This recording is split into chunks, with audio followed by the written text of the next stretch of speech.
আসসালামু আলাইকুম বন্ধুরা। তো তোমরা সবাই কেমন আছো? আশা করি সবাই ভালোই আছো। তো আজকে সকালটা চা খাওয়া দিয়ে শুরু করলাম। আমার তো চা খেতে খুবই ভালো লাগে। সে গরম হোক আর যাই হোক আমাকে চা খেতেই হবে।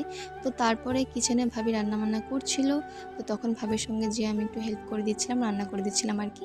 এত গরম হচ্ছে তারপর ওখানে ফ্যানটা আমি চালিয়ে দিয়েছি। একদম গরম সহ্য করাই যাচ্ছিল না। তো এখানে আজকে চিকেন রান্না হচ্ছে। তার জন্য সব রকমের মশলাপাতিগুলো আমি একে একে দিয়ে মশলাগুলো কষিয়ে নিয়ে তারপরে এখানে চিকেনটা দিয়ে দিয়েছি। তো তারপরে কি হলো, রান্না করতে করতে হয়ে গেল গ্যাসটা শেষ। তো তারপর আর কি হবে, মাকে ডাকলাম, মা এসে ওই গ্যাসটা সরিয়ে দিয়ে আবার একটা নতুন গ্যাস আবার লাগিয়ে দিল। দিতে আবার আমরা কি করলাম, রান্নাবান্না স্টার্ট করে দিলাম।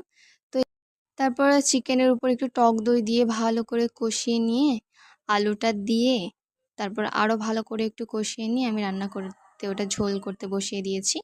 তারপরে এখানে হচ্ছে একটু দই ভাপা করব, আম দই ভাপা। তো তার জন্য কি করলাম, টক দইটাকে পানি ঝরাতে রেখে দিয়েছিলাম।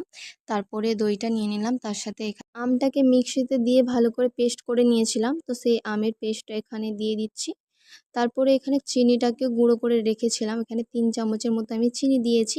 তো তোমরা যে যেরকম মিষ্টি খাবে আর কি দিয়ে নিতে পারো। তারপরে এখানে আমুল দুধও দিয়ে দিয়েছিলাম। তারপর ভালো করে একসাথে মিক্সড করে ভাপাতে দিয়ে দিয়েছিলাম। তো তারপরে এই দই ভাপাটাকে আমি ফ্রিজে রেখে দিয়েছিলাম একটু ঠান্ডা করার জন্য। তো বিকালে দেখো এটা আমি বের করে নিয়েছি তো খাওয়ার জন্য। তো এতটা ভালো হবে আমিও ভাবতে পারিনি। খুবই সুন্দর হয়েছিল, খেতেও মাশাআল্লাহ অনেক সুন্দর। তো তোমরা ট্রাই করে দেখতে পারো। তো টাটা।